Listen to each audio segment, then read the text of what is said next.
Alright, so today papanoorin natin tong content na nakita ko sa YouTube na ang gumawa nito ay si Mark Tians TV. Maraming salamat sa content mo, Master. At ang title nito ay Ang Mahirap na Pinagdaanan ng SB19 bago makuha ang titulong Kings of People. Diba? Napagandang pakinggan. Tingnan nga natin kung ano yun. Okay. Ano ba? Anong pakiramdam? Gento! Ay! Gento! Dito basta bindo! Nino! Makompleto parang ang daming tukso! Isa na siguro sa pinakamatunog na pangalan ngayon sa Philippine music ay ang boy band na SB19. Ang grupo na may Korean-inspired na estilo. Ngunit nagtataguyod ng musikang Pinoy sa buong mundo. Hindi man kasing sikat na mga pinakanangungunang grupo ngayon, masasabi naman talaga natin na talagang pang world class na ang level ng SB19. Sino ba nangungunang grupo? Ano hindi kasing sikat? Pinakasikat ang SB19 ngayon, pre. Sino ba? Sino tingin mo? Bini? Pinakamasikat sa SB19 ngayon? Pwede. Arguably, pinakasikat yung Bini or pinakasikat yung SB19. Either or. Sikat ang SB19 ha. Pwede nga pinakasikat eh. Dalawa lang naman sila ng Bini yung parang sobrang sikat ngayon. Hindi man kasing sikat na mga pinakanangungunang grupo ngayon, masasabi naman talaga natin na talagang pang world class na ang level ng SB19. Sino ba naman ang hindi napahanga sa inukit nilang kasaysayan noong 2021 bilang kauna-unahang mga Pilipino na na-nominate sa prestihiyosong Billboard Music Awards. Diba? Dito ay nakalaban nila ang BTS, Talo Blackpink, yun! at naging ang superstar na si Ariana Grande. Pulbos! Umaani man ngayon ang samot-saring pagkilala, may mga tao nga pa rin na hindi gaanong tanggap ang kanilang tagumpay. At ito ay mostly nagmula pa sa kapwa nila mga Pinoy. Bago pa kasi makilala ay dumaan muna sila sa matinding panglalait at panghuhusga. Wala di umanong Isipin mo na lang pre kung wala ang SB19. Sino kaya ang sumalo ng lait na yun? Siyempre na hindi pa... Ayaw kasi ng Pinoy eh. Isa din naman ako doon. Pwede din naman akong isa doon kasi I've been I've been tanga. Hindi ko na mahanap yung word pero parang ganun na pag may change or parang may bago, ang first way of thinking is ano yan, para alam mo yung hindi welcoming or parang huhusgahan muna, 'di ba? Ganun agad. Huhusgahan yung first na course of action and ngayong mature na ako at hindi na ako tanga, naintindihan ko na hindi dapat pala ganun. Dapat alamin mo muna, no? So, hindi natin masisisi kung bakit gano'n. At swerte kasi merong SB19 na sumalo at naghirap para doon. At legit yung hirap na nangyari Originality, gaya-gaya at walang mararating sa buhay. Tinitira din ng iilan ng kanilang mga appearances na kesyo mga retokado daw at hindi talaga mga gwapo. Paano hinarap ng grupo ang mga bagay na ito at ano nga ba ang tunay nilang kwento? Pwes ang ating pag-uusapan ngayon dito sa Mark Tians TV. Kikilalanin at aalamin natin ang Yung mga ganitong content, yung mga mahirap talagang gawin, no? Pinaglalaanan ng dugot pawis. Kaya kung trip niyo yung content niya, Mark Tians TV, yung mga ganito, mahirap to Dapat pinagbibigay-pugay natin yung ganitong content. Yung mga documentaries, hindi basta-basta yan. So thank you Master Mark Tians TV na kwento ng tinaguriang Kings of P-pop na SB19. Pero bago tayo magsimula, sana nakasubscribe ka na sa ating munting channel. Sinabi ko na click na rin ang notification bell. Sinabi ko na nga.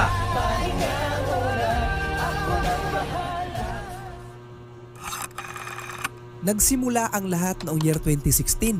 Isang talent group mula sa bansang Korea ang nagsagawa ng malawakang audition sa Pilipinas. Ito ay ang Show BT Entertainment na layuning i-localize ang K-pop sa ibang mga bansa sa Asia. Mahigit sa 100 Pilipino ang nag-audition na agad namang sumailalim sa istrikto na South Korean-inspired training camp. Dito hinahasa hindi lamang ang kanilang singing and dancing skills, kundi pati na rin ang kanilang mga personality development. Para kasi sa mga Korean, malaking bagay ang pagiging disiplinado at respeto sa kapwa. Bukod sa mga physical activities, itinuturuan din sila ng ilang mga basic Korean language lessons. Ang proseso sa pagpili ay umabot ng 3 taon at sa mga taon Damn! ito ay wala silang bayad.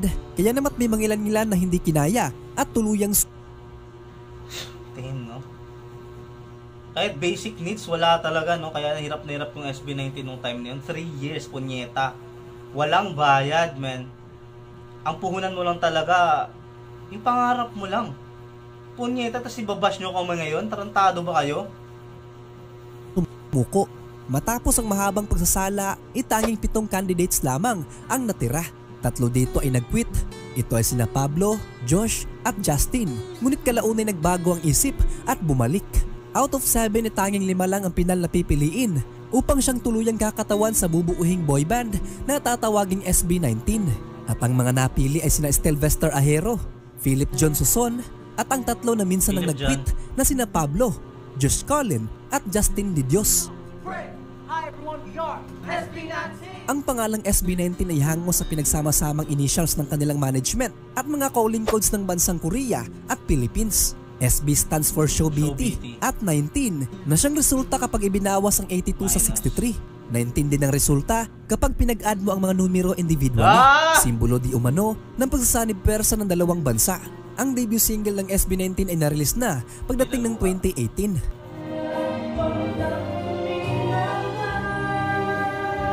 Ano nga ba mapapawi? Ngunit katulad ng ibang mga artist na nagsisimula pa lamang sa industriya, dumaan muna sila sa mga failures. Hindi pinansin ng mga tao ang kanilang debut single na pinamagatang Tila Luha. Gayon din ang pangalawa nilang single noong 2019 na pinamagatang Go Up. Yeah, we gonna go up. Ibibigay ko ang aking puso. Para ma-promote ang mga sarili, nagtatanghal sila noon sa mga small event, partikular sa mga mall shows. Grabe yan, no? Ngunit SME dahil nga dito. hindi pa masyadong kilala ng mga tao, sobrang kakaunti lamang ang nanonood sa kanila. Wala nga eh. Dahil walang kinikita nagkaroon ng mga financial struggles ang ilan sa mga miyembro. Yung iba ay umasa na lamang sa mga family support. Naririnig nyo ba yun? Naririnig nyo ba? Walang kita. Anong puhunan mo doon? Alam nga, pumunta ka lang doon ngumanga ka. Kung hindi matibay yung loob mo na para ipaglaban talaga kasi gusto mo tong gawin para sa pangarap mo. Tapos sasabihan ka lang ngayon na ano ka, gaya-gaya ka, ganun lang agad. Ganun lang dapat i-define yun. Mga po, nakakaisarap talaga minsan batuhin ng kung anong mahawakan mo eh. Alay, tuloy. Yung iba naman ay nagpa-part-time job para suportahan ang kanilang mga sarili. Sa mga puntong ito ay unti-unti nang nawawala ng gana ang grupo sapagkat walang kasiguraduhan kung magbubunga nga ba ang kanilang mga ginagawa. Nagbabalak na sana silang mag-disband. Ngunit isang hindi inaasahang bagay ang biglang nangyari. Matapos kasing i-share ng isang fan account sa Twitter ang practice ng Miss Lyra, mahal na mahal ka ng Masters, mahal na mahal ka ng 18. Thank you so much. Hulog ka ng langit. You are an angel. video nila para sa kantang Go Up, mabilis itong nag-viral. Yeah, we gonna go up. Ibibigay ko ang aking puso. Dumagsa ang mga appreciations mula sa mga netizens at doon na napagtanto ng SB19 na may pag-asa pa pala sila. Agad nilang sinunggaban ang pagkakataong ito at ginawang daan ng social media para mas man, ang ganda. Ang gandang i-look back tong mga ganitong videos, no, knowing na ano na sila ngayon. Nandito na sila ngayon, nandun na sila sa pangarap nila. Hay, sarap. lawakin ang kanilang popularidad. Nagsagawa sila ng mga free concert nationwide na agad namang dinadagsa ng mga bago nilang tagahanga. Nagkaroon sila ng mga successful show sa Cuneta Astrodome sa Pasay, Silay at Cagayan de Oro. Ngunit ang tour na ito ay nahinto dahil sa pagpasok ng COVID-19 pandemic. Gayunpaman ay hindi nahinto ang pagdagsa ng mga oportunidad para sa SB19 sapagkat pagdating ng December 2018, tuluyan na silang kinuha ng Sony Music Philippines. At on the same day, i-release na rin nila ang kanilang third single na pinamagatang Alab. Ito yung pinakaunang na-react ko. Napanood ko. Pero hindi pa ako 18 ito. Not enough siya for me. Parang ano siya sa akin. Parang ay magaling yun ah. Sinabi ko pa dun sa reaction video ko that time, malayo mararating ng grupo na to. Pero hindi siya enough para sa akin. Para, kailangan ko sundan to. Alam mo yun, hindi pa ako ganun ka babad. So hindi pa ako 18 ito. By 2020, dito na nagsimulang dominahin ng SB19 ang mga music charts, partikular sa mga sections ng Billboard na kagaya ng Social 50, Emerging Artist Chart at ang annual chart na Billboard Year-End Social 50 na tanging sila lang sa Southeast Asia. May bini na ba nito nung panahon na to para sa mga panglait at mga fans na nagda-doubt? Wala pa. Ako hindi ako nanlalait. Ano lang reality check lang tayo. Sabi kasi nila, nanggagaya daw ang SB. Uy, gayo-gayo sa bini. Ano. I mean, it's just funny to me, no? Kasi wala pa nga yung bini dito, eh. Diba? So, paano mo sinabi ng gaya? Kung wala pa nga sila noon, I mean, pwedeng nandyan na sila, pero wala pa silang movement. Kaya medyo malabo sa akin. Seryoso ba? Parang alam mo yon, kailangan nilang maano ng reality check, eh. Kasi hindi nila alam. Kawawa naman sila, diba? Nakagawa. Matapos ang matagumpay na kantang What noong 2021, dito na gumawa ng kasaysayan ng SB19. Nung pandemic, tapos nireact ko yung pagkakalabas lang ng video ng What. And I reacted to it. Nung time na yun, masasabi ko, since that day, I was an 80. Kasi after nun, pagkakinabukasan, I watched their vlogs. And nahulog na ako sa kanila. Doon ko na sila nakilala personally, no, sa mga vlogs nila, kasi hindi naman sila plastic, kaya masasabi mo talagang personal mo silang kilala. What made me realize na punyeta, hindi lang to basta-basta. Kasi sobrang mind blown ako sa punyetang What, na since until this day, What ang pinaka-paborito kong kanta ng SB19. Music video, kanta, everything. What is my favorite. So, siya yung nagbukas ng mga mata ko, ng mga panghusga kong katarantaduhan, at siya yung nagpabago sa immature kong utak, yung What. And after that, the vlogs, lalo akong naging open, lalo akong mapag-intindihing tao. So, SB19 can really change your life. And that's my story. Okay, tuloy. Sila kasi ang kauna-unahang mga Filipino artists na na-nominate sa Billboard Music Awards para sa kategoryang Top Social Artist. Kalaban nila dito. Ano ba yan? Kauna-unahan? First Filipino. Ay nako. Ang Blackpink, BTS,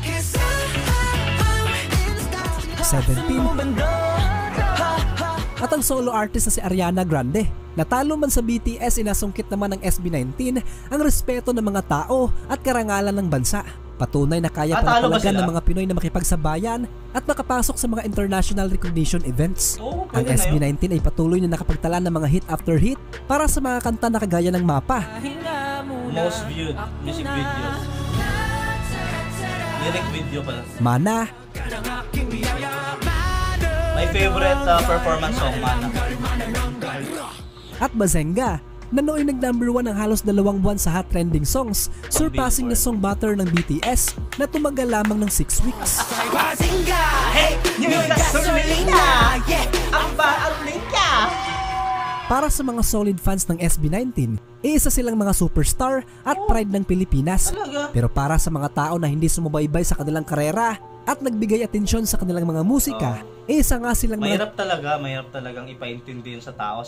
Kasi kung ako, ilalagay ko yung position ko sa kanila na sarado pa yung utak. Kunyari, hip-hop fan ako personally. Tapos babad ako sa rap, tapos may kita ko to.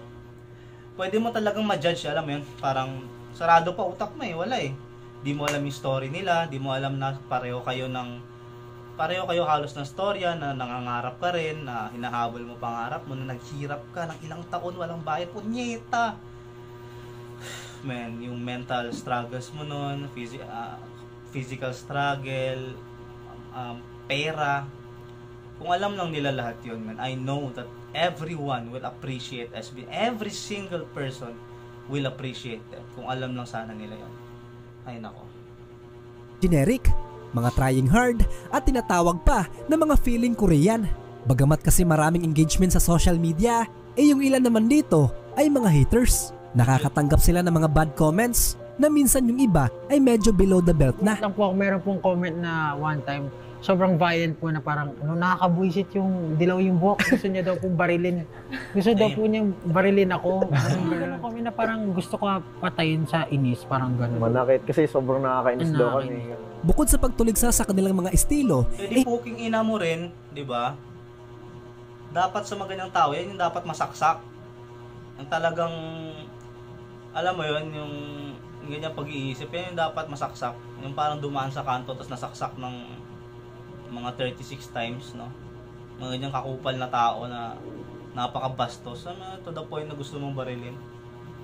Yung mga putang ina talaga na dapat talagang ibalik sa kanila yung mga kataranta. Kaya ako sa channel na to, nainis ako sa mga ganyan eh. Tapos pag nag-react ako ng ganyan, ako na yung masama, no, puta. Pero ang sarap niyan, ang sarap talaga yan yung hindi ako gagawa, pero sana lang din kung ganyan yung asal niya at way of thinking niya. Sana sa'yo mangyari, no, masaksak ka talaga ng mga 19 times para SB19, no.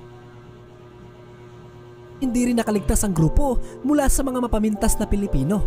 Over the years kasi ay pansin ang malaking pagbabago sa kanilang mga itsura, especially sa mga miyembro na sina Pablo at Estel.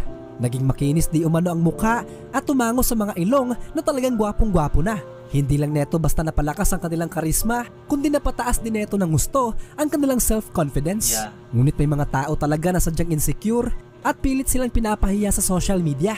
May mga clips na ginagawa na kung saan kinocompile ang mga dati nilang itsura at kinukumpara ito sa bago. Ang mga komento na kagaya ng "Salamat Doc" ay siyang madalas na ginagamit ng mga haters bilang pang-asar.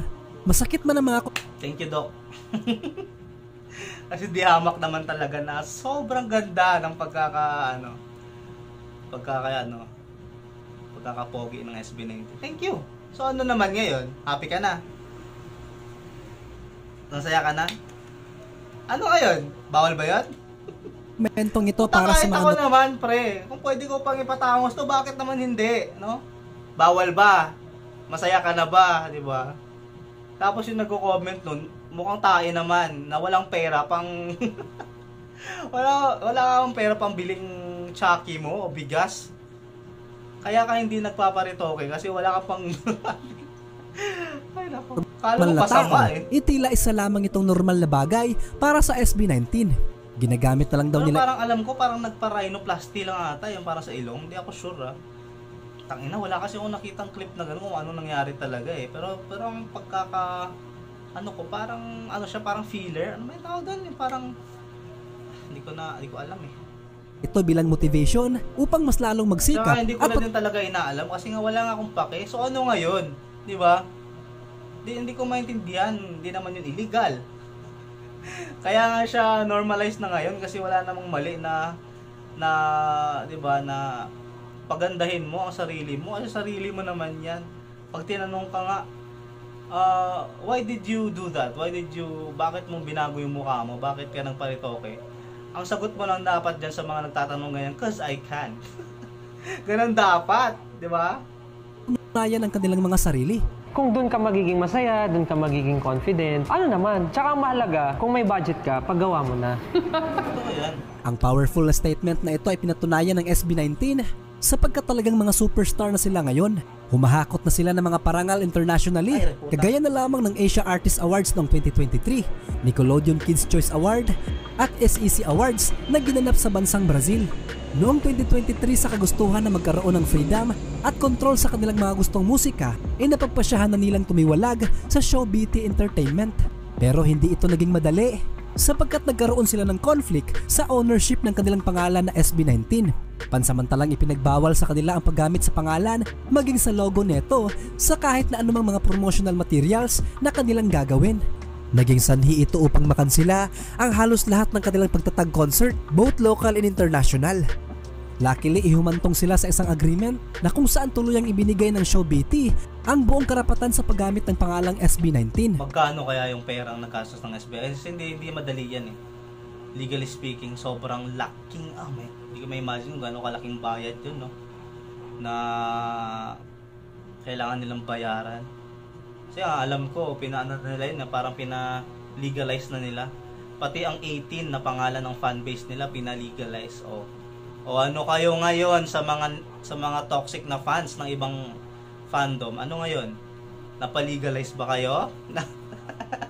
Hindi, di ba? Kaya huwag kayo mapanglait. Kasi pag dumating tayo sa point na laitan, masyadong mahirap. Mahirap para sa inyo yan, okay? After that, doon na itinayo ng grupo ang kanilang sariling kumpanya na tinawag nilang 1Z Entertainment. Dito ay kontrolado na nila ang lahat, magmula sa paggawa ng musika, pagmamanage ng mga shows, at gayon din sa mga business decisions. Isa sa mga resulta ng kanilang hakbang na ginawa ay ang kantang Gento na talaga namang nag-showcase sa makabagong bersyon ng SB19. Ang kanta ay naging trending sa buong mundo na kahit yung mga K-pop stars ay nagkakaroon na rin ng kanya-kanyang entry. Actually, na-approve pa ang kantang Gento para sa 66 Annual Grammy Awards noong 2023. Pero unfortunately, hindi ito na-nominate. Pero kahit na-approved sa Grammys, ha? Putang inang yan. That's the first step. Ha? That's the first step. Kasi sana, isa na naman itong history para sa ating bansa. Sa ngayon ay pinagpapatuloy ng SB19 ang pag-i-eksperimento nila ng musika. This 2025 inilabas na nila ang EP na pinamagatang Simula at Wakas na agad namang nagkaroon ng 2 viral song. At ito ay sa mga kanta na kagaya ng Dam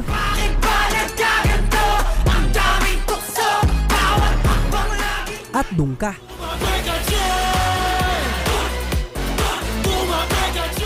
Ngayong Mayo isisimulan na ng SB19 ang kanilang malawakang world tour na magsisimula sa mga major cities sa US na kagaya ng San Francisco, Los Angeles at Honolulu.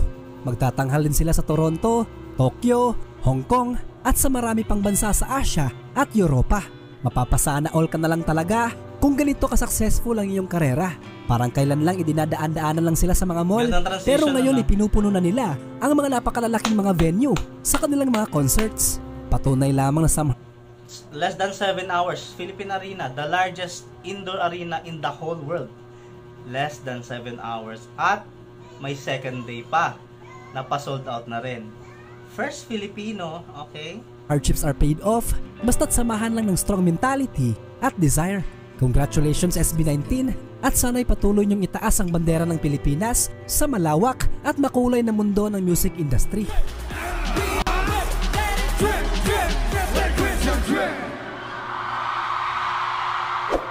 Alright, man. So that was Mark Tian's TV, no? That was a nice content. Hindi ko in-expect na makakapanood ako ng very compact na history ng SB19, and this was very well, I think wala naman siya mali dito na sinabi, no? Sobrang sobrang informative, napakaganda, at sana mas lumawak pa yung range nitong ginawa niya. Thank you so much, pre. And Masters, this has been a nostalgic video. Napakasaya kong napanood ko to ulit. And I'm so proud with our boys, and I just wish na sana madami pang Pinoy ang talagang maging proud sa kanila, kasi hindi lang naman to ginagawa para sa kanila, ginagawa din nila to para sa atin, sa 80, sa lahat natin, di ba? So this has been Curbs PH. If you like these videos, subscribe. You Masters have been amazing. Yeah.